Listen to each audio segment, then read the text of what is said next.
পানির মতো স্বচ্ছ এবং কাচের মতো পরিষ্কার এবং মিষ্টি রসের মতো পিছলা, অর্থাৎ ডিম ভাঙিলে যে কুসুমটা বাদ দিয়ে আমরা যে মিউকাসটা পাই, এই কুসুমটা বাদ দিয়ে যে আমরা তরল যেটা পিচ্ছিল যে পদার্থটা পাই, এই রকম যদি পরিষ্কার মিউকাস আসে, ওইটা আপনি বীজ দিবেন, মিস হবে না। এখন বীজটা আপনি কখন দিবেন? বীজটা আপনার দেওয়ার সময় হচ্ছে গরু হিটে আসার 12 ঘন্টার পরে 18 ঘন্টার মধ্যে আপনি এআই টেকনিশিয়ান ডেকে এনে গরুকে বীজ দিবেন।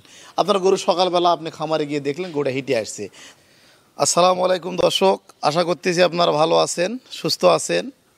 প্রিয় খামারি ভাইয়েরা, আপনাদের উদ্দেশ্যে একটা ভিডিও নিয়ে আসলাম। অনেকে ফোন করে প্রতিনিয়ত বলেন যে তুহিন ভাই, গরু গাব করাইতে পারি না, গরু প্রেগনেন্ট করাতে পারি না, গরু হিটে আসে না, 4 লাখ 5 লাখ টাকা দিয়ে গাভী কিনি, রানিং 30-35 লিটার দুধের গরু কিনি, কেনার পরে গরু ওই ভোগ দুধ খাওয়ার পরে গরু গাব করাইতে পারি না, তো গরু পরে কসাইয়ের কাছে বিক্রি করা লাগে।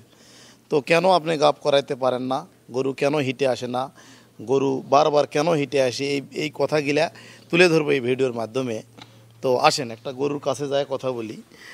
দর্শক, আসলে একটা খামার লাভজনক করা অত সহজ না। একটা খামার লাভজনক করতে গেলে অনেক কিছু দিক বিবেচনা করতে হবে, খেয়াল রাখতে হবে। তো গরু হিটে না আসার কারণটা বলি।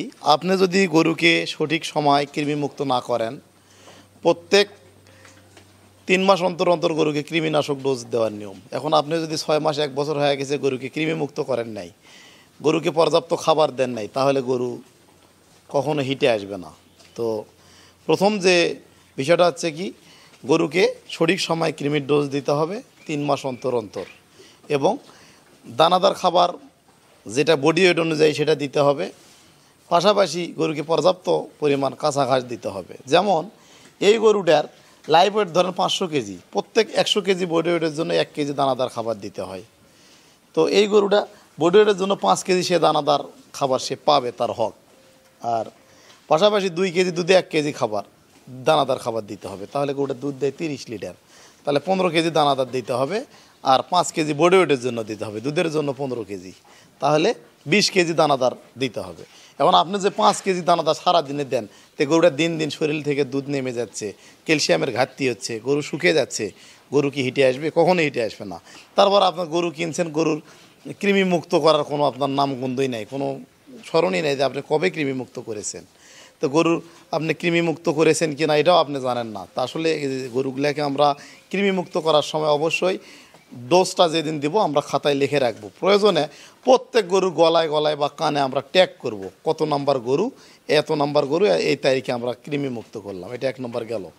আর দানাদার খাবারটা যেটা বললাম, প্রত্যেক বডি ওয়েটের জন্য 100 কেজির জন্য 1 কেজি দানাদার, আর দুধে 2 কেজি দুধে 1 কেজি দানাদার। তাহলে আমরা গরুটা যদি 30 কেজি দুধ দেয়, সেই উদাহরণ বললাম, তো 30 কেজি দুধ দিলে গরুটাকে 15 কেজি দানাদার এবং বডি ওয়েটের জন্য 5 কেজি 20 কেজি দানাদার দিতে হবে।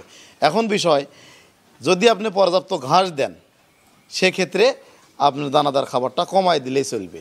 যেমন প্রত্যেক 5 কেজি ঘাস সমান পরিমাণ 1 কেজি দানাদার, তাহলে আপনি যদি 25 কেজি যদি আপনি ঘাস দেন, তাহলে 5 কেজি দানাদার আপনি কমায় নিয়ে আসবেন, তাহলে গরুটার ব্যালেন্সটা ঠিক থাকবে। তো আমরা সবসময় পর্যাপ্ত পরিমাণ ঘাস দেওয়ার চেষ্টা করি। ঘাস দিলে কি হয়, গরুগুলা সঠিক সময় হিটে আসে। তো 1 নম্বর কৃমিমুক্ত করলেন, তারপরে আপনার দানাদার পর্যাপ্ত দিলেন এবং ঘাসটা পর্যাপ্ত দিলেন। এতে গরু যে হিটে আসবে না এরকম হওয়ার কোনো প্রশ্নই নাই। শরীরে ঘাটতি না থাকলে গরু অবশ্যই হিটে আসবে।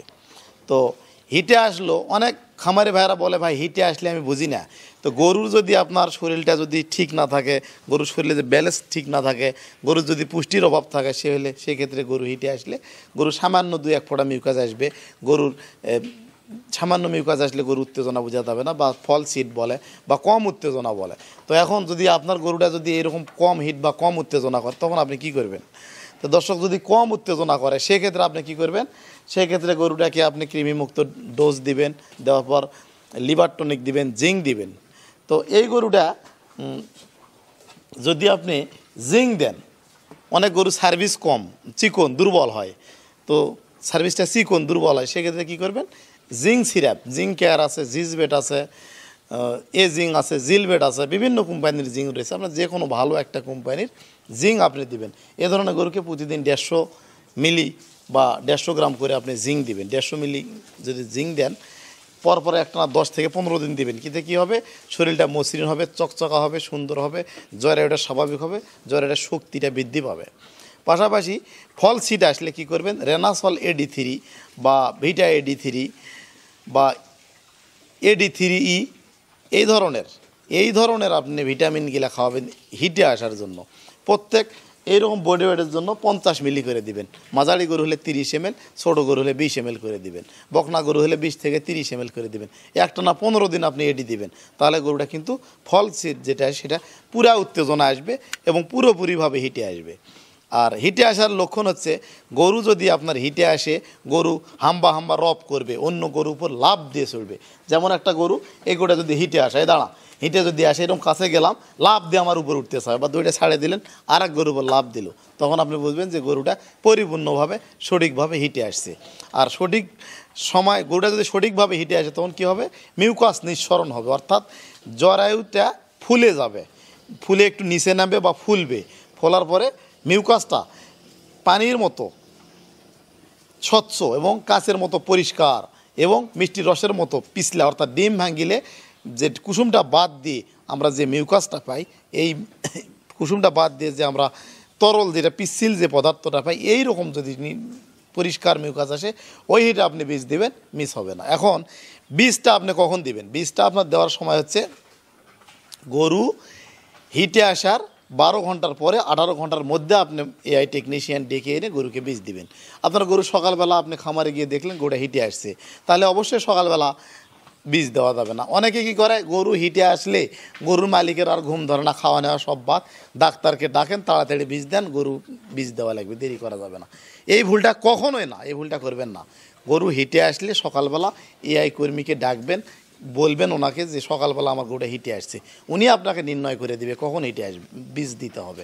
অর্থাৎ গরু যে সকালবেলা হিটে আসে, আসরের পর, সন্ধ্যার আগে আগে বা সন্ধ্যার পর হিটটা যখন শিথিল হয়ে যাবে, কিছু গরু দেখা গেছে উত্তেজনা পুরা, সেই গরুটা শিথিল হওয়ার পর 18 ঘন্টা পর আপনি বীজ দিলেন, সেই বীজটা মিস হবে না। তো দর্শক, বীজটা অবশ্যই নিম্নমানের বীজ ব্যবহার করা যাবে না, এবং AI টেকনিশিয়ান যিনি অভিজ্ঞ তাকে ডাকতে হবে। কারণ অভিজ্ঞ AI টেকনিশিয়ান হলে কি হয়, ক্যানে নাইট্রোজেন ঠিকমতো দিয়ে রাখে কিনা, এটা একটা বিষয় আছে। নাইট্রোজেনে ক্যানে বীজটা ওই নাইট্রোজেনের মধ্যে ডুবিয়ে রাখতে হয়, তাহলে বীজটা কিন্তু জীবিত থাকে। আর AI টেকনিশিয়ানের ক্যানে কিন্তু বীজ নেয়, অনেক ডাক্তার সাহেব আছে সপ্তাহে একটা বীজের কল পায় না, বীজ ট্যাঙ্কিত গ্যাস নেই, ওই বীজ দিলে গরু কনসেপ্ট করবে না। যদি মরা ভ্রূণ আপনি দেন, কোনো দিন গরু আপনার গাভ হবে না। এই বিষয়গুলো খেয়াল রাখতে হবে। মোট কথা হচ্ছে কি, গরুকে প্রথমে আমরা কৃমি মুক্ত করব 3 মাস অন্তর অন্তর। তারপর আমরা যে গরুগুলো কম হিটে আসে, জিঙ্ক দেবো, AD সিরাপ দেবো, পর্যাপ্ত ঘাস দেবো, পর্যাপ্ত দানাদার দেবো, দিয়ে গরুগুলোকে আমরা উপযুক্ত হিটে নিয়ে আসবো। আর হিটে আসার লক্ষণও বললাম যে অন্য গরু লাভ দিবে, উত্তেজনা করবে, হাম্বা হাম্বা রব করবে, এবং প্রস্রাবের রাস্তা ফুলবে এবং স্বচ্ছ মিউকাস বের হবে। তো এবং হিট আসলে সকালবেলা, হিট আসলে বিকালবেলা দিবেন। এবং যে গরুগুলার বেশি উত্তেজনা করে সেগুলা কিন্তু হিটের লাস্ট সময় 18 ঘন্টা 20 ঘন্টা পর বীজ দিবেন, সেক্ষেত্রে বীজগুলা মিস হবে না। এবং বীজ দেওয়ার সময় অবশ্যই অভিজ্ঞ AI কর্মীকে ডেকে আপনার খামারে গরুটাকে প্রজনন করাবেন। তো দর্শক, আজকের ভিডিওটা এই পর্যন্তই। এই গরুর হিট বিষয়ে আরও যদি কোনো কিছু জানার প্রয়োজন হয়, অবশ্যই স্ক্রিনে দেওয়া আমার নাম্বারে কথা বলবেন, কথা বলে আপনারা পরামর্শ নিয়ে আপনারা কাজ করবেন। এবং হিটে আসার জন্য যে সমস্ত মেডিসিনগুলো ব্যবহার করা হয়, ডেসক্রিপশন বক্সে আমি দিয়ে দেবো, লিখে দেবো, আপনারা সেখান থেকেও চেক করে ওই মেডিসিনগুলো ব্যবহার করতে পারেন, খাওয়াতে পারেন। আজকের ভিডিওটা এই পর্যন্তই। সকলে ভালো থাকবেন, সুস্থ থাকবেন। আসসালামু আলাইকুম।